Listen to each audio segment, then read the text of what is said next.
Bienvenue sur Élixir de Confiance, le podcast qui redonne le pouvoir aux femmes en vous aidant à reprendre confiance en vous pour enfin vous épanouir pleinement dans votre vie et dans vos relations. Je suis Jessica et ma mission est d'aider chaque femme à s'aimer et trouver la clé du bonheur en elle pour pouvoir créer des relations plus saines et plus sereines sans s'oublier.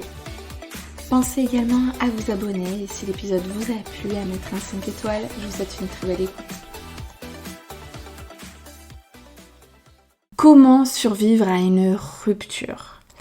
Bon, si tu écoutes cet épisode-là, déjà, je suis vraiment navrée. Je sais à quel point c'est une situation qui est difficile, éprouvante, challengeante, parce que vraiment, on se demande, mais quand est-ce que ça va s'arrêter ?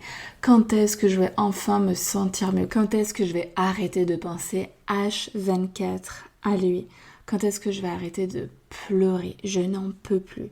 Oui, je sais ce que tu traverses, je l'ai vécu plusieurs fois dans ma vie. J'ai toujours fait en sorte de mettre vraiment plein de choses en place pour que cette période de down dure le moins de temps possible. On peut réussir à avancer, à faire des choses dans la vie sans être au bout du rouleau, la tête dans le seau. Parce qu'on a tendance, lorsque on va mal, à en rajouter toujours plus. Tu sais, on est tellement négatif qu'on comprend pas pourquoi, mais quand on est au fond du seau, il y a toute la merde qui arrive en même temps. C'est incroyable, mais voilà, comme si tu tires la ficelle et il y a tout qui arrive en même temps. Sauf que ça vient très souvent de notre état d'esprit.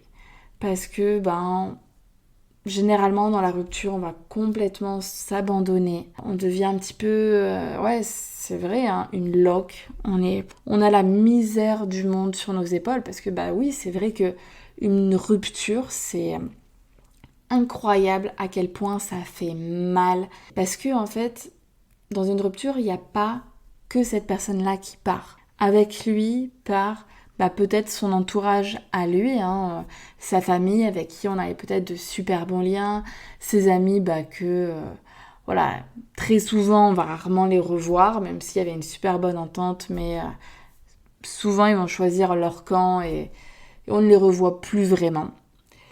Et toutes ces habitudes, ce quotidien, ces souvenirs qui vont finalement n'être que des souvenirs et on va plus en reconstruire d'autres. Il y a aussi tous nos projets communs qui vont partir en fumée. Donc tout ça, en fait, ça fait vraiment trop. Et du coup, c'est compliqué à gérer. Mais sache qu'il y a quand même des choses à faire pour que cette période-là ne dure pas 1 milliard d'années. Que vraiment tu puisses voir la lumière au bout du tunnel assez rapidement. Et que même si c'est une situation un peu où tu es dans le chaos, tu peux quand même essayer de retrouver ta joie de vivre, de temporiser les choses, de relativiser. C'est ce que je vais te montrer à travers cet épisode de podcast. Donc vraiment, ce qui va t'aider à survivre dans cette période où tu es au bout de ta vie, ça va être comment est-ce que tu gères tes émotions. Parce que clairement, dans la rupture, c'est de l'émotionnel. Sauf que les émotions, certes, elles arrivent comme ça, mais tu peux jouer sur l'intensité de tes émotions. Et là, tu dis, ah bon ? Et oui, peu importe les émotions que tu peux ressentir dans n'importe quel domaine de ta vie, tu as les clés en toi pour jouer sur l'intensité. Et tout ça, ça va se passer dans ton mental et pas que. Première des choses, donc dans le mental. En fait, tout tient à l'histoire que tu vas te raconter. Tout tient à ton discours intérieur. Parce que en fait, les émotions ne dépendent que de ton interprétation. Selon ce que tu vas te dire dans ta tête, tu vas avoir plus ou moins mal. Parce que une rupture est un fait. Ok, aujourd'hui, vous n'êtes plus ensemble. Mais derrière, ce qui va faire que tu vas te sentir au fond du seau, bien évidemment que juste l'effet de perdre un être cher que l'on aime, ça fait mal. Mais en fait, derrière, si tu te dis que tu as perdu l'homme de ta vie, plus jamais tu seras heureuse, plus jamais tu ne réussiras à rencontrer un homme pareil, que maintenant ta vie c'est c'est plus grand chose parce que tu n'as plus aucun projet, tu as la tête complètement dans le brouillard, voilà, il se passe plus rien, et sans lui, tu as tout perdu. Avec lui, c'est envolé ta joie de vivre parce que c'était la seule personne qui était capable de te rendre heureuse, etc. C'est sûr que si tu penses de cette manière-là, comment veux-tu te sentir mieux ? Tu peux pas te sentir bien quand tu es en train d'avoir un discours de cette manière-là. Ce qui va faire que malgré les événements, tu vas te sentir bien, ça va être d'avoir un discours qui est positif. C'est-à-dire que certes, tu as perdu cette personne-là, ça fait mal, il va te manquer, c'est indéniable.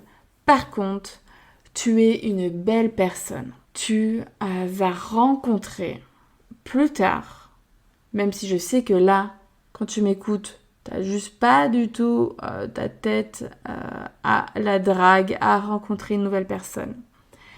Mais au fond, si tu y réfléchis bien, et si vraiment tu es honnête avec toi-même, ce qui te fait ultra mal aujourd'hui, c'est que tu penses que tu ne seras plus jamais autant heureuse, que tu ne rencontreras pas un homme aussi bien que lui. Et c'est ça qui fait qu'aujourd'hui, ça va creuser un fossé juste énorme et que du coup, tu as l'impression d'être au bout de ta vie parce que tu as tout perdu. Sauf que si tu prends un petit peu de recul et que tu te dis « Oui, j'ai perdu cet homme-là parce qu'aujourd'hui, on n'est plus ensemble. » Mais non, ce n'est pas vrai, je n'ai pas tout perdu.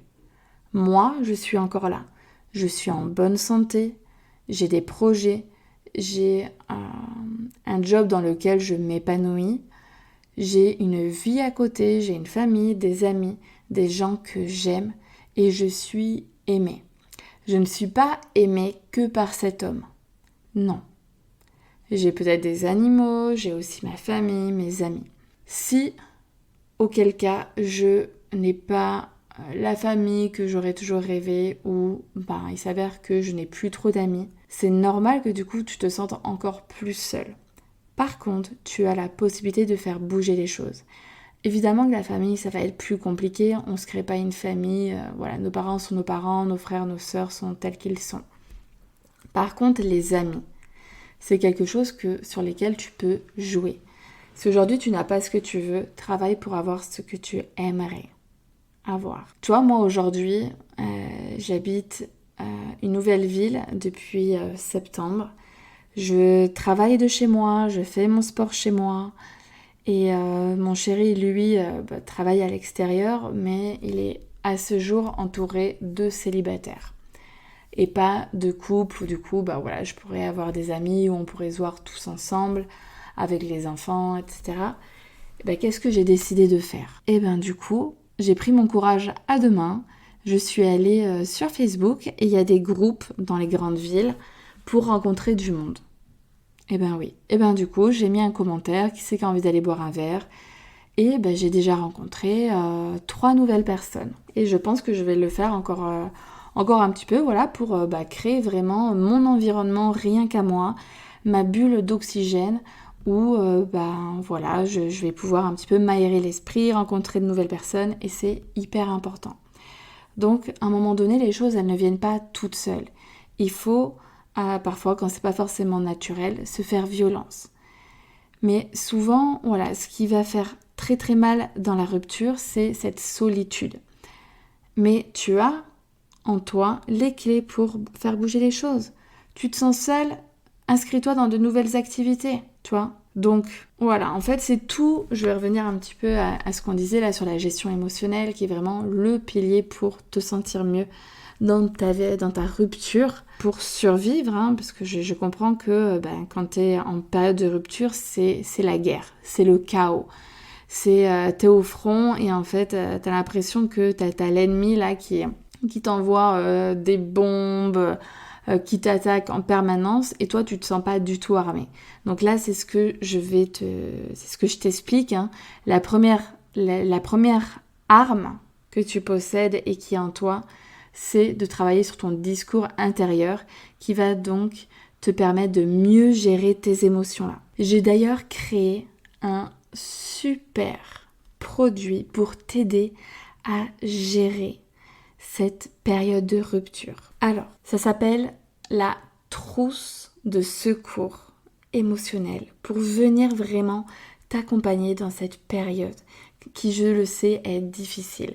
Et donc, j'ai vraiment fait un gros focus sur la gestion émotionnelle qui est en fait un extrait de mon programme Renaissance, qui est vraiment un accompagnement, là, cette fois-ci, sur 5 semaines. Mais là, ce petit produit que je te propose, c'est vraiment pour venir t'aider à te sentir mieux.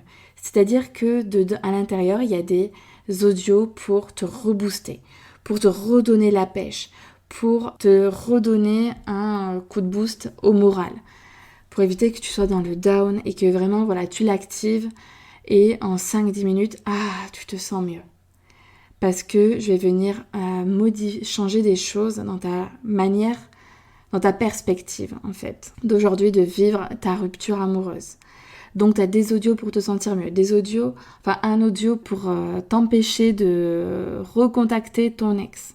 Parce que tu sais qu'au fond, c'est pas la bonne chose à faire. Et puis que de toutes les manières, si lui, il regrette, il sait pertinemment où tu habites, où tu vis et quel est ton numéro de téléphone. Ensuite, je vais t'apprendre comment travailler sur ton discours intérieur, comment se créer tes émotions. Donc toi, là, on va vraiment aller en profondeur. J'ai aussi intégré des exercices de PNL que je fais en direct avec mes clients normalement. Donc pour vraiment aller travailler au cœur de ta douleur. C'est-à-dire, on va aller enlever ce mal-être que tu ressens. Il y a aussi un exercice d'auto-hypnose pour te libérer de ton passé. Donc ça va aussi te faire un bien fou. Et une méditation pour te traiter avec amour. Et il y a aussi un autre exercice pour retrouver le sourire. Bref, en tout cas, je te mets tous les liens, toutes les informations juste en dessous, dans la description de l'épisode. Et il y a également le programme Renaissance qui là est un programme hyper complet en 5 semaines où on va travailler sur tout ce qui va te permettre de vraiment te reconstruire après ta rupture. On va travailler donc sur le fait de gérer tes émotions, de retrouver ta joie de vivre, de reprendre ta vie en main, donc de reconstruire, de combler ce manque, ce vide, pour pouvoir enfin te sentir bien seul, donc te fixer de nouveaux objectifs. Ensuite, il y a toute une partie sur le fait de faire un bilan de sa relation pour ne plus retomber dans les mêmes schémas, pour vraiment en faire une force et comprendre ce qui a fonctionné et n'a pas fonctionné pour ne pas reproduire les mêmes erreurs et retomber dans des schémas répétitifs. Et puis ensuite, une dernière partie où là, on va venir travailler sur les piliers de l'estime de soi. Qui sont donc l'amour de soi, l'image de soi et la confiance en soi. 3 piliers qui sont hyper importants pour se reconstruire après une rupture, parce que je sais que lors d'une rupture, très souvent, notre confiance en soi elle est complètement brisée et c'est ce qui va te permettre aussi de te relever. Allez, je n'en dis pas plus, je te laisse regarder si ça t'intéresse les liens en dessous et puis donc moi je vais continuer à te dire un petit peu ce qui va te permettre de survivre à ta rupture. Donc on a vu l'importance du discours intérieur sur ta gestion émotionnelle. Ensuite, ce qui va être important, ça va être d'accepter les émotions que tu ressens, de ne pas te juger, de ne pas avoir honte. J'entends trop souvent des clientes dire « j'ai tellement honte, je sais à quel point c'était pas une personne saine, pas quelqu'un de bien pour moi. On était dans une relation toxique et je m'en veux de continuer à penser à lui. » Donc, ce que je t'invite à faire là, c'est de ne pas juger tes émotions. C'est vraiment de les accueillir, de comprendre le message qu'elles veulent te faire passer et puis de changer ton discours intérieur pour te sentir mieux. Sache aussi que dans une rupture, ce qu'on appelle aussi un deuil, il y a des étapes par lesquelles on passe. Donc tout simplement de faire confiance au process. Te dire, ok, là je suis triste, c'est normal. Ça fait partie du chemin que j'ai à vivre, à parcourir pour me remettre de ma rupture. Donc dans un deuil, il y a différentes étapes. Il y a le choc, waouh, je m'y attendais pas, ou alors je m'y attendais, mais une fois que c'est là, C'est dur à encaisser. Ensuite, tu vas avoir la tristesse, tu vas avoir la colère, tu vas avoir la peur. Tu sais, cette peur de « Ah, mais qui je suis en fait maintenant que je ne suis plus avec cet homme? Qu'est-ce que je vais faire de ma vie ?» Et ensuite, tu as aussi...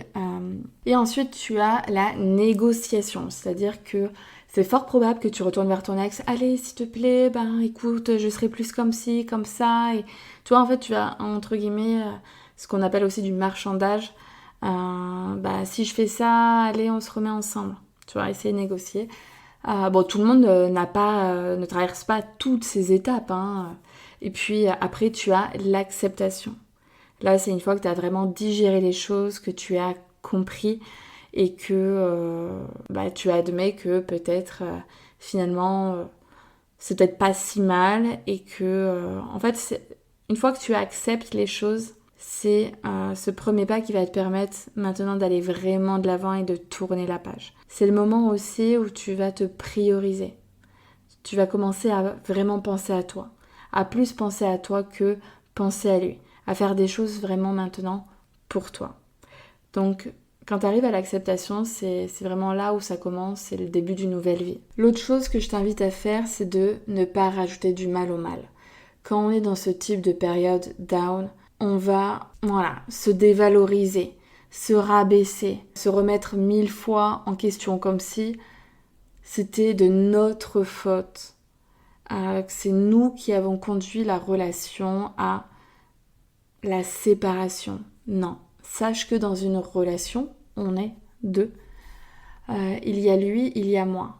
On ne peut pas tout faire pour sauver un couple. Et on n'est pas la seule fautive non plus. Là, essaie vraiment de te demander quelle est, lui, sa part de responsabilité dans la rupture. Qu'est-ce qu'il a fait qui a pu nous conduire ici? Qu'est-ce qu'il n'a pas fait et qui nous a amenés ici? Qu'est-ce qu'il aurait pu faire qui nous aurait évité d'être dans cette situation-là? Parce qu'aujourd'hui, je pense vraiment que toi, tu penses que tu es la fautive, que c'est de ta faute. Eh ben non, ce n'est pas vrai. Vous étiez deux. Deux à pouvoir éventuellement sauver les choses et vous êtes deux à avoir fait que la relation, elle en soit là aujourd'hui. Donc maintenant, stop à l'autoflagellation, tu n'as clairement pas besoin de ça. Aujourd'hui, tu dois être ton meilleur soutien. Tu dois faire preuve de bienveillance envers toi-même. Tu dois te soutenir coûte que coûte. Donc arrête de t'oublier là dans ce qui est en train de se passer et surtout ne t'abandonne pas à toi-même. Si tu es là en pyjama à pleurer toutes les larmes de ton corps dans ton lit, oui, je suis d'accord, peut-être les 3 premiers jours. Allez, la première semaine, on fait tirer. Mais après, il va falloir se reprendre en main. Parce que tu ne mérites pas d'être comme ça. Tu ne mérites pas de vivre ça. Je ne pense pas que lui, ce soit le cas pour lui. Donc il n'est pas question que toi, tu sois au fond du trou pendant que lui, il continue à vivre sa vie. Alors, je pense que, et c'est même sûr qu'il y a, même si c'est lui qui a souhaité la rupture, il y a une part de lui qui est pas bien. Parce que, vous avez quand même vécu des choses, vous vous êtes aimés. Donc même quand c'est la personne qui choisit de quitter l'autre, je pense pas que au tout début, il se sente au mieux de sa forme. Il y a quand même un changement. Enfin, il va falloir s'adapter en fait à la situation et ça coûte quand même des efforts, c'est pas forcément naturel au début. Donc aussi, ce que je vais t'inviter à faire pour survivre à cette rupture, ça va être de changer ton regard sur la rupture. De te dire, non, tu n'as pas tout perdu. Tu n'as pas perdu de ta valeur. Tes rêves que tu avais ne sont pas partis en fumée. Tes rêves, tu vas quand même pouvoir les réaliser, même si cette personne ne fait plus partie de ta vie. Ne pense pas que tout est fini. Non. Cette personne-là ne va pas t'aider à concrétiser tes rêves ou vos rêves en commun. Mais ça ne veut pas dire que tu ne les réaliseras jamais. Ce n'est pas fini. Tu n'as pas 90 ans avec toute ta vie derrière toi. Non. Il se peut même que tu as encore 20 ans, enfin même pas, 20 ans c'est sûr, 30, 40, 50 ans devant toi. Donc imagine toutes les choses que tu vas vivre, qu'il te reste à vivre. Donc bien évidemment que des rêves, tu vas en réaliser, que tu vas retrouver ta joie de vivre, que tu vas te sentir bien à nouveau. Donc c'est pas terminé. Et puis il faut relativiser. Hein. Tu as toujours la même valeur. Il ne t'a rien dépossédé. Tout ça, c'est quelque chose que l'on a en nous. Et je vais aussi t'amener à changer ton regard sur l'autre.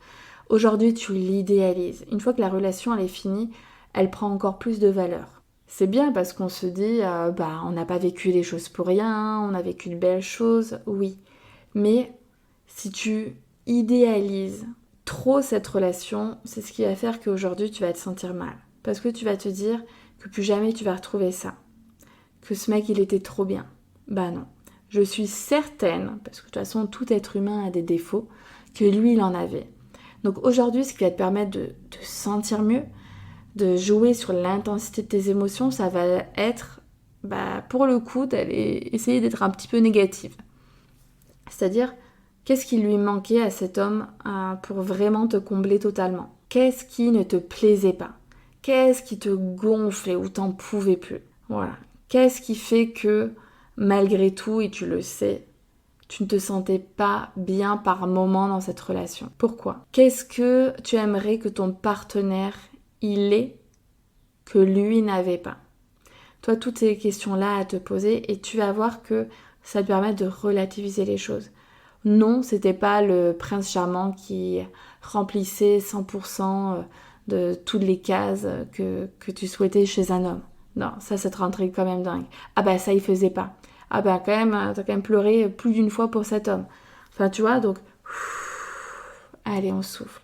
Tranquille. L'autre chose que je t'invite à faire pour survivre à ta rupture, ça va être de vraiment rester bien entouré. Surtout, ne te replie pas sur toi-même. Ne t'isole pas. Renoue contact avec des personnes peut-être que tu avais mis de côté pendant ta relation. Rapproche-toi de ta famille, de tes amis.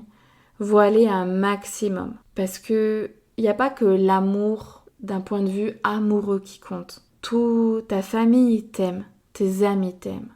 Et ça, c'est important que tu passes des moments de qualité avec eux. N'hésite pas aussi à solliciter l'aide d'un psychologue si tu en as besoin ou d'une coach. Je te mettrai aussi mes accompagnements dans le lien en description si tu souhaites aller plus loin et que je t'aide dans cette période-là de ta vie. Il va falloir aussi te changer les idées pour reprendre ta vie en main. Donc renouer avec peut-être faire des balades dans la nature, faire une activité sportive ou te lancer dans une passion si tu en as une.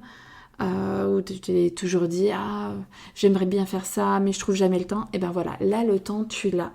Il va falloir l'utiliser à bon escient. Ensuite, ça va être aussi peut-être de rencontrer de nouvelles personnes. Ça fait toujours du bien de la nouveauté, de remplir ton emploi du temps. Tu vois, te coucher et te dire demain matin j'ai ça, ça et ça à faire. Ça fait du bien au moral parce que ça donne un cap à tenir. Ça fait plaisir, on se dit qu'on remplit notre vie, qu'elle n'est pas vide. Parce que si tu te couches le soir et te dire dans la semaine j'ai rien de prévu de sympa, du coup toutes tes pensées ne vont que vers ton ex. Et ça on ne veut plus.